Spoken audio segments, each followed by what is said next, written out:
Hello, everyone. Welcome to another episode of the Dafa Discussions. I'm here with Michael. Hey guys. Hey, Michael. So we briefly touched on it last episode that we're going to go into a bit more detail about this new campaign that the Chinese Communist Party is kind of launching to spread worldwide this kind of narrative that Falun Dafa is not what it seems. Their intention is to give people an impression that it's a kind of evil cult or there's some like weird elements to the practice or the belief. And it's one thing you've got to kind of understand is this has been going on in China for many years now. This same kind of thing that we're going to start seeing happening more in our kind of news media and social media. And it kind of started with Jiang Zemin, the CCP leader in the 90s. He wanted to destroy Falun Dafa like physically. So he launched a campaign to torture and persecute the people who practice. But There's he a whole also video, everyone. There's an actual video of him doing it. It's quite a watch. yeah, maybe we'll get into that one day as well. Yeah, that's a good idea, actually. Yeah. And so he had three ideas. So destroy them physically, bankrupt them financially. So that meant taking away their jobs, their source of income, their ability to live a normal life, and also defame Falun Gong. So in China, it was very popular. We've touched on that. And so in order to kind of capture the Chinese minds, which was kind of working their way away from communism back to their traditional roots, he used propaganda. So we're starting to see that happen with articles coming out from the New York Times and other news organizations or social media influencers. And one thing that's come to light specifically is some insiders from the CCP, of some whistleblowers, have brought this forward, and there's now like a systematic campaign to organize this misinformation using the news, using social media, like I said.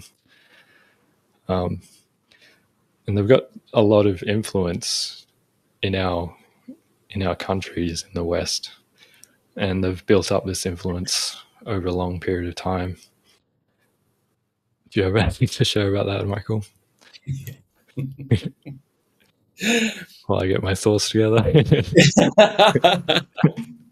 Everyone, you can tell I'm being so quiet, so uncharacteristically quiet. I think the main picture we're trying to show and give you guys today is, I guess, a serious one, just one that is giving you a very real insight into that the Chinese government, because it has committed such atrocities upon this beautiful Buddhist practice within its own country, all of the information that has been that has come to light, the legal investigation that proved all the organ harvesting and the persecution, all of those things are destroying, actually, this regime. That's, in a nutshell, that's what's happening.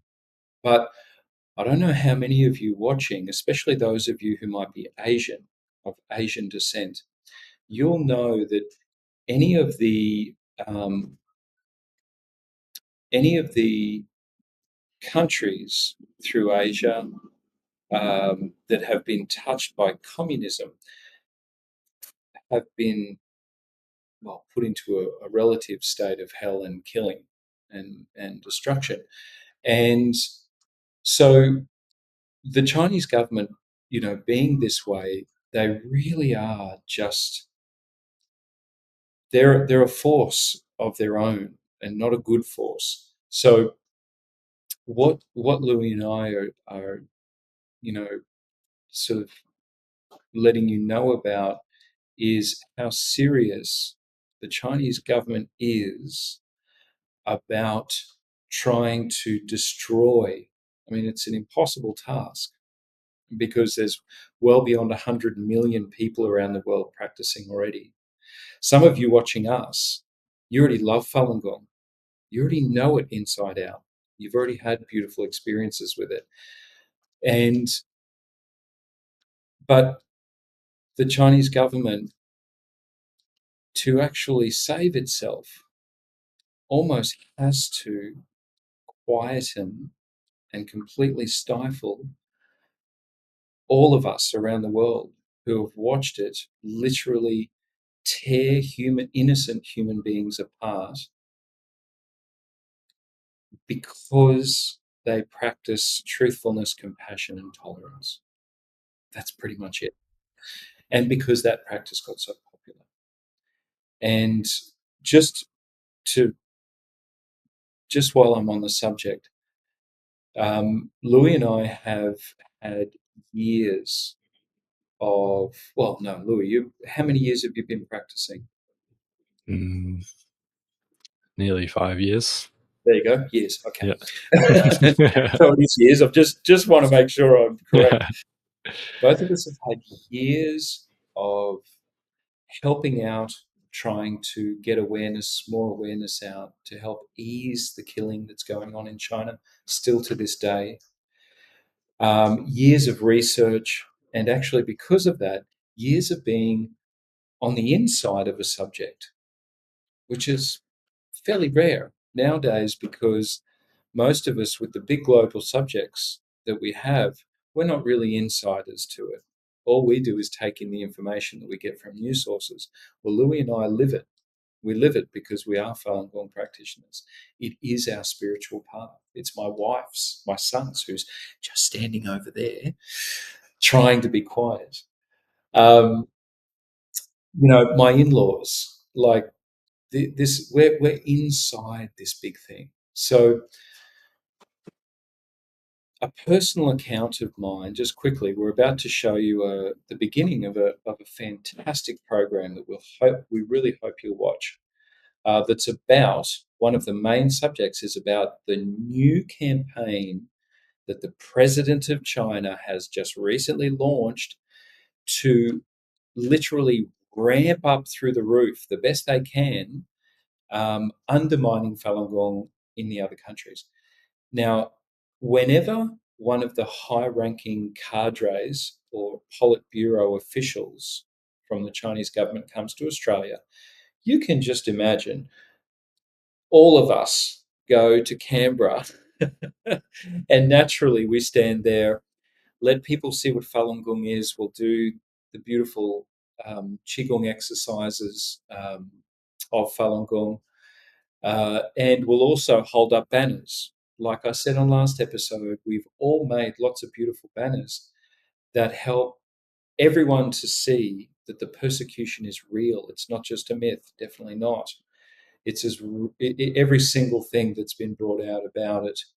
Um, all of these areas are real. And this recently happened about 6 months ago, and I went there and it was winter in Canberra. It was freezing. And what we were told, and this will help you also to understand what Louis is about to share with all of you.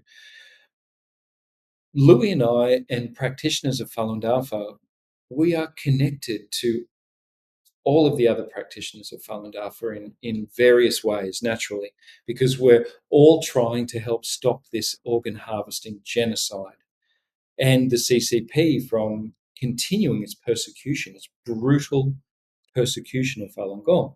So, of course, we all get loads of information because we're all connected so easily now with the internet. And so What I was told before I caught a plane to Canberra and participated in the peaceful rally that we had there was that the Chinese government had organised something like 30 Greyhound buses worth of Chinese people from Sydney and imports, just as big a crowd as they could get, because their whole campaign at the moment, which is really crazy, you should have seen it there. It was just, oh God, it was like being in some kind of crazy, morbid movie, um, is Australia and China. Australia and China, Australia and China. So they're desperately trying to make Australia and China look like and be absolutely connected. And so I arrived there. I got up super early because I wanted to grab a banner and actually find a decent place on the side of the road before the crowds came, and achieved it. I was out there at like, 5:30, 6 o'clock in the morning, freezing cold. And there were already some Falun Gong practitioners there. We set up some banners and we just stood there. As per the information, bus after bus after bus after bus came through. And what they did, and like, this is no word of a lie, everyone. Like, this is the kind of stuff, this is inside stuff. I was there. I'm standing there living the energy of what happened. It was like a military in plain clothes had just landed. There were no proper guard police there. It was only just some of the local police that were there on site right up until the end. And at the end, some of their hardcore, more, hardcore police came in, and the difference was unbelievable. I'll share with you in a minute. So anyway, they basically arrived. You could see the generals and the coordinators. They were all in suits, and the rest of them were just in plain clothes, and they all kind of just merged around us, not doing anything to us. They had all of these squillions of banners that were the Australian flag and the Chinese flag combined, and huge banners of that. And so they just found little places wherever we weren't, behind us, beside us, whatever. And then I'm watching the people in suits, men and women, Chinese men and women, on their phones, talking to each other. They're looking at us, they're looking at the crowd down there. And next thing, I hear the Chinese gong, what you hear in Buddhist temples, the same beautiful gong, but smaller ones that go like this. And they had hit groups of about 7 to 15 people, depending, different sizes. These guys were assigned to terrorize anyone who was holding a banner in a good place, as in a very highly seen place. And they would walk up and smash their gongs, I'm not kidding, right here. And only because I'm a Westerner, it was like water off a duck's back to me. I wasn't moving.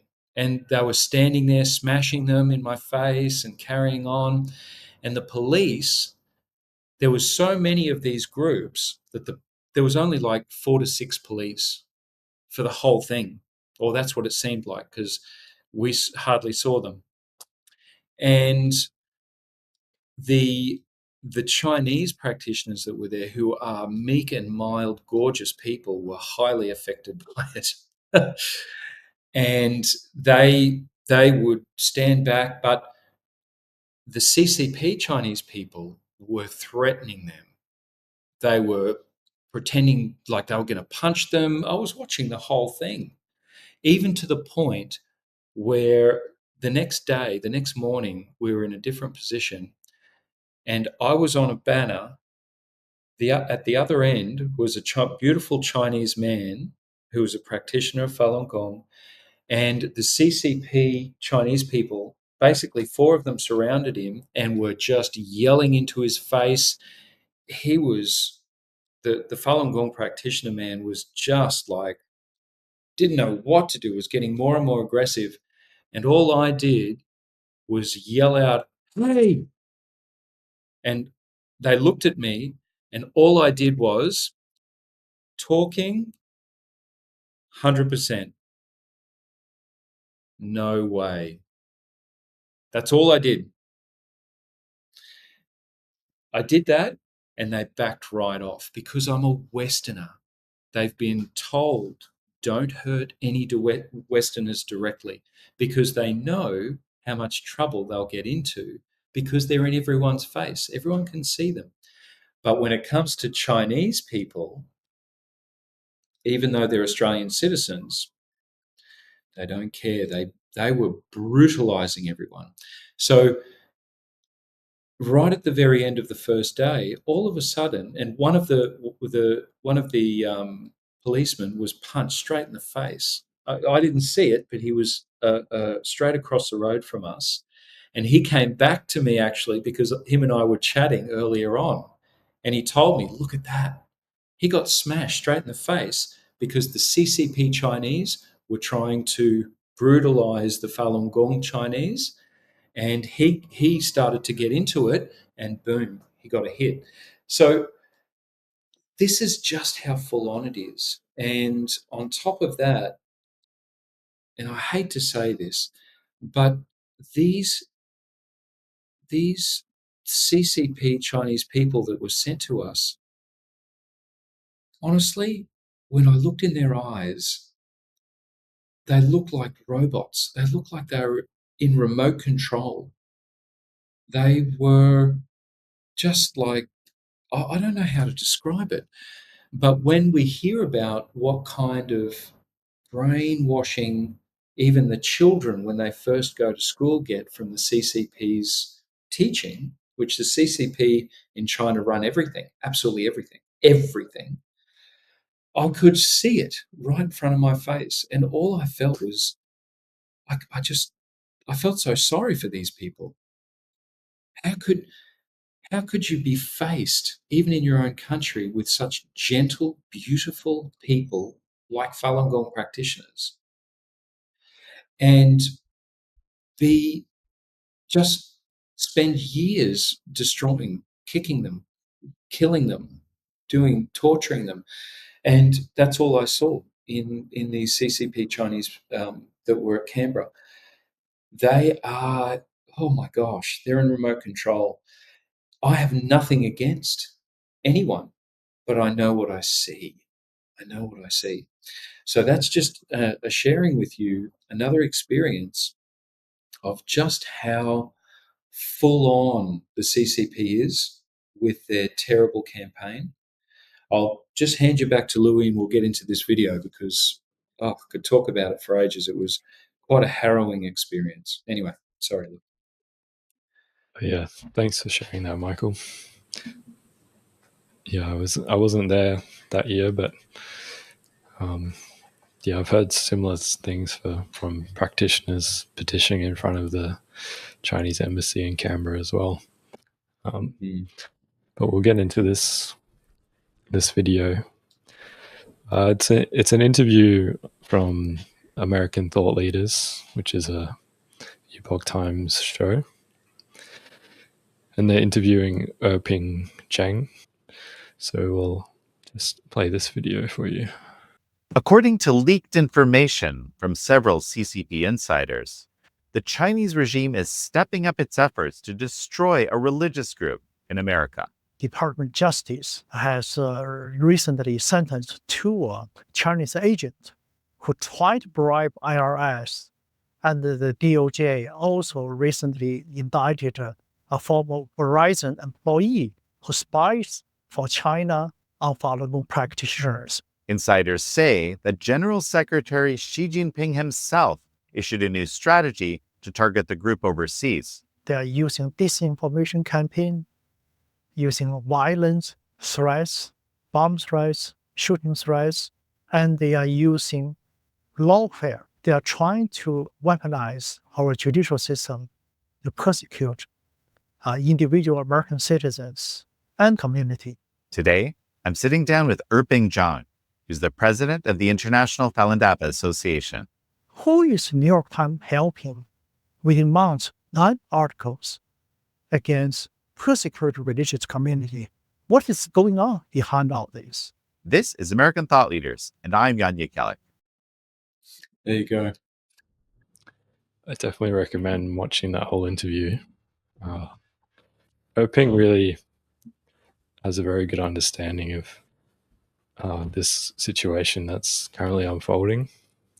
One thing he brought up is the New York Times articles that are currently being brought out, and in many cases they're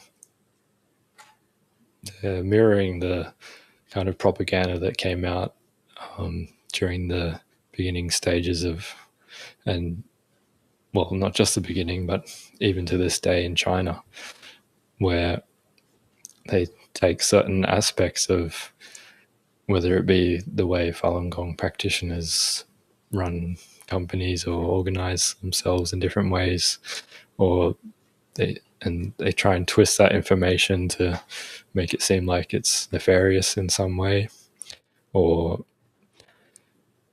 they take some part of the spiritual text and put it out of context to make it seem like it's not very good or kind of prejudiced against a certain group of people. It's come out that a lot of the interviews that they've conducted with various people have kind of been set up by somebody who's kind of acting on behalf of the Chinese Communist Party, and they link back to this kind of bigger picture of what we've been talking about with this campaign, where there's a coordinated effort from the CCP, from Xi Jinping, to discredit this movement of telling the truth about what's happening in this persecution. Yeah, what are your thoughts, Michael? I think that first, the one thing they made clear in that video is that there's already a lot of official information that's there that shows that the Chinese Communist Party has so many spies in America, and that's their job.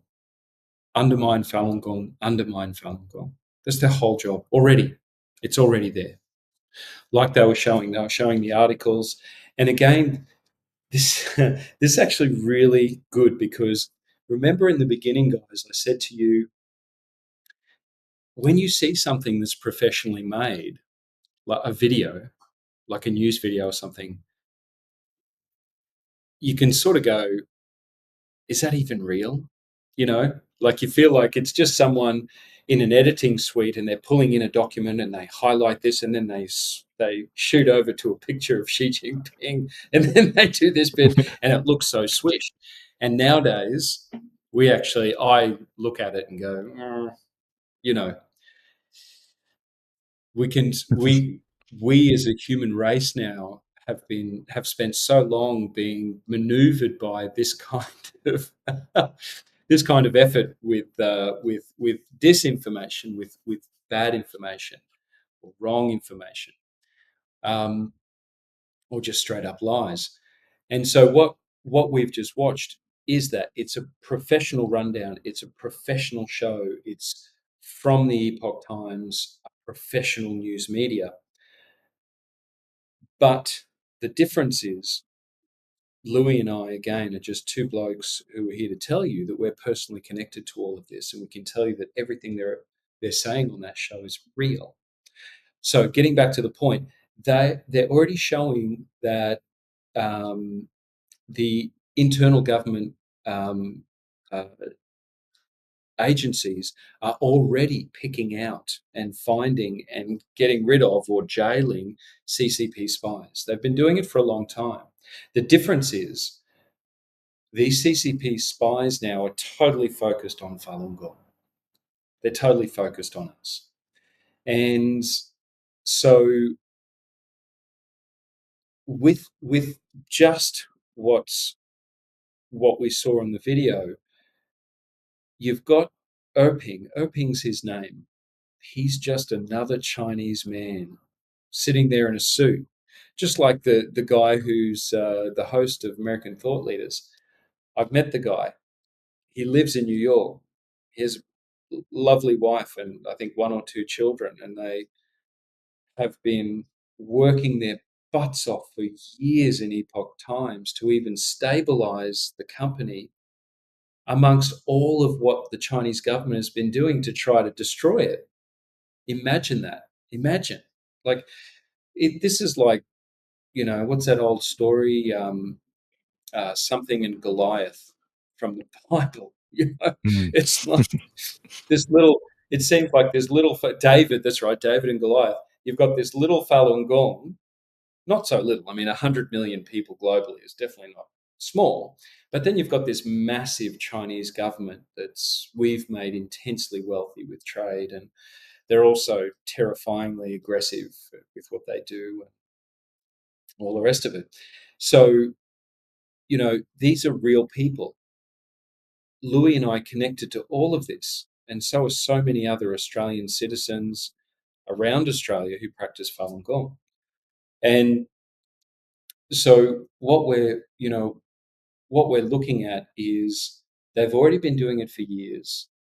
There's so many written accounts, legal accounts of what they try to do to stop us from telling all of you about the persecution that hasn't worked. I mean, I hate to say it to everyone, but you feel, we might all feel that the Chinese government is so terrifying, but sometimes I think all the elements of the world are against them these days because they don't even seem to be able to pull off, stopping a beautiful Buddhist practice that has no harm to anyone and can only do good things for everyone. So this is where, this interview that Louis and I hope that you'll watch, or at least keep in your mind as another facet, little gold nugget that we're putting into your mind, that all of this is real.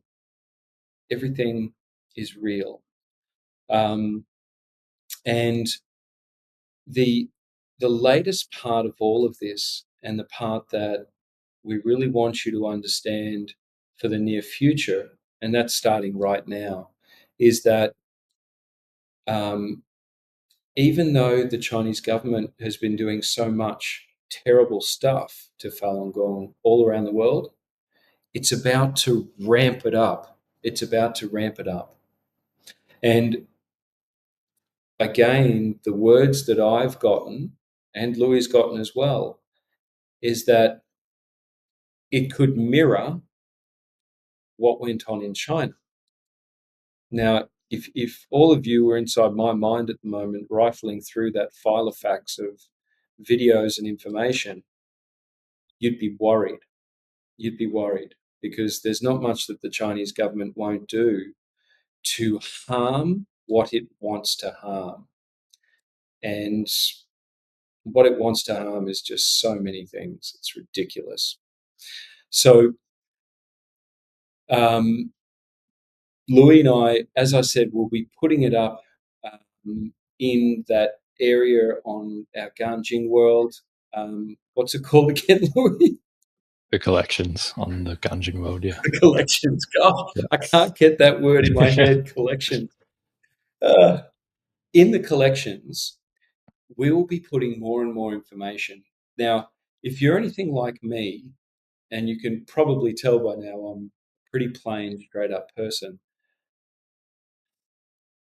what I think about in my life is working hard, striving to get a house. I know I look fairly old, but I haven't even bought a home yet, as in of our own, and looking after my family and the people around me. And I know it can seem like, oh, gosh, you want me to watch what? More about what? But the only reason that all of these millions of Falun Gong practitioners around the world are just spending so much of their own time trying to do what we can to tell you about this persecution is because, like has happened in history, and I'm hoping that you, like me and Louis, in history, we need to learn lessons. And quite often people say to me, that's the one thing about us, we just don't learn our bloody lessons. I hate to use that word, but we just don't learn our lessons, so we keep making the same mistake. This time, we're seeing a thing that's calling itself a government, which is the Chinese CCP, the Chinese Communist Party. It has been, in its last 70 whatever years of its reign in China, it has been easily known as one of the biggest abusers. I don't even want to use human rights as a term. The biggest abuses of being a human that we've known in our historical period. It has committed countless atrocities on its own people, and it has undermined and espionaged many of our countries in different ways.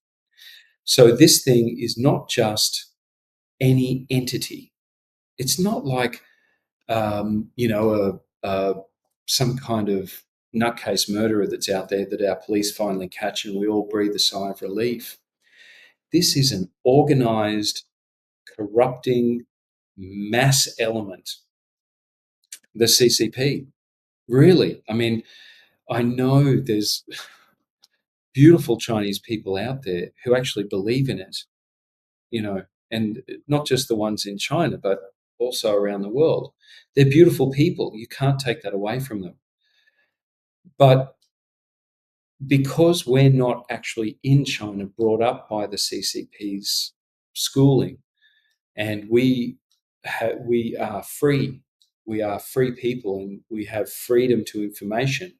We know that the Chinese government is bad. We just all know it, and it hasn't changed, and it's only gotten worse. We know that. Even our own government here puts out reports occasionally, not too often, because, as I said, the CCP has its hooks in so many things. But our own government agencies put out reports through our media saying that the Chinese government looks like they're readying for war. The Chinese government has thousands of spies all around the world. The Chinese government has a soft power element that it has pushed for a long time, which is its undermining of other countries without war. It's actually called soft power. It is an entire initiative. These are things that we get from our own government. So we know how bad the CCP is. We just want you to know that it's not something to take too lightly. Not something to take too lightly. And that right now and for the last 30 years, that awful element, that awful thing the CCP has been doing with every fraction of its power, the most evil deeds on Falun Gong, all because, and this is fairly much the simplicity of it, this beautiful practice, this beautiful spiritual practice, and of course the CCP's completely atheist, against anything moral and spiritual in that way. This beautiful Buddhist spiritual practice became wildly popular with the Chinese people. That's it. And it wouldn't be Li Hongzhi, Mr. Li Hongzhi would not, at the request of the Chinese government, let them take control of it. That's it. And so because they've done their evil deeds thinking that they could accomplish it, like Tiananmen Square, crush hundreds and thousands of poor innocent youth into jam with tanks. That was horrific. But it served their purposes like they always do. But this time, Jiang Zemin started this. He he couldn't do it. He couldn't do it. He couldn't get Chinese Falun Gong practitioners to just stop. Instead, he sent them to their deaths. And then instead of that, he started harvesting their organs while they're in jail and selling them back to us. And there's a few more accounts I know personally have met and come into contact with people who have been asked to go to China to get their new organs lately. And that is the Falun Gong human organ trade. So, look, I know I've rattled on again. Louis done a great job of giving you guys some more information about how this thing is happening. Next episode, we're going to go back to trying to balance this thing up. Louis and I are going to share with you guys more about what Falun Gong has done for us. You must all be thinking, why are these two guys, why do they even do this? I mean, this guy's father-in-law already had his house broken into and stuff like that. And the only thing that keeps coming into my mind is a saying that I think a German or an Austrian came up with. I can't even remember the exact words of the saying, but it was something like, the greatest evil is when good men do nothing when evil acts are being perpetrated by evil people. It was something like that. You guys will know it better than me, I'm sure. And really, it does come down to that, because Louis made pretty clear before, even though there's, well beyond 100 million people globally practicing Falun Gong now, Louis mentioned a lady who was in Shenyun. Now, Shenyun is Shenyun. Shenyun. It is without a doubt, and even the theatrical world out there is hailing it as the premier production of its kind in the world. That's pretty big bickies, considering the caliber of our fine arts out there. Shenyun is there at the very top. It is a gorgeous production. Now, this entity will reach out and pluck at anything that Falun Gong practitioners are involved in. And they're all involved in the most beautiful things. Shenyun, fine arts at its greatest degree. The Epoch Times, NTD TV, Sound of Hope Radio, which none of you will have heard of because it was never really big. But all of these are efforts made by Falun Gong practitioners to make things that bring good things back to the people. True news, world news that is, not just about Falun Gong, and fine arts, actual traditional fine arts and dancing. Amazing things. So these are what is being focused upon. It's been focused upon by a terrifying entity, but with everything that Falun Gong has done for my heart, my physical body, my relationship with anyone and everyone I've known since, the way it's brought up my boy as at the very, very least a fine and kind young man at 17 years old. I've watched my wife, who was already a stunning person when I married her, of course, but as she's evolved with this practice over the last, 17 years, 16 years, watching the difference in her heart as a noble person, a noble and kind person. And you don't just attain these things overnight. It takes real effort. And Falun Gong has been that ladder for my whole family to be a good person. There's no way in the world that I will sit still while that awful regime not only does its disgraceful things to Falun Gong, but tries to fool you, the person that's watching us, into going against us, into believing that we're some sort of crazy cult. No way in the world any of us will stand by and have you be mollycoddled by such a ridiculous regime. Okay? So that's why we're there doing it. So next episode, we'll give you more insights, and probably for a couple, because we've been pretty serious with our recent episodes. We'll give you more insights into what Falun Gong has done for us and how. Okay? Thanks, Louis. Awesome. Thanks, everyone. I hope you got a bit out of that episode. See you guys.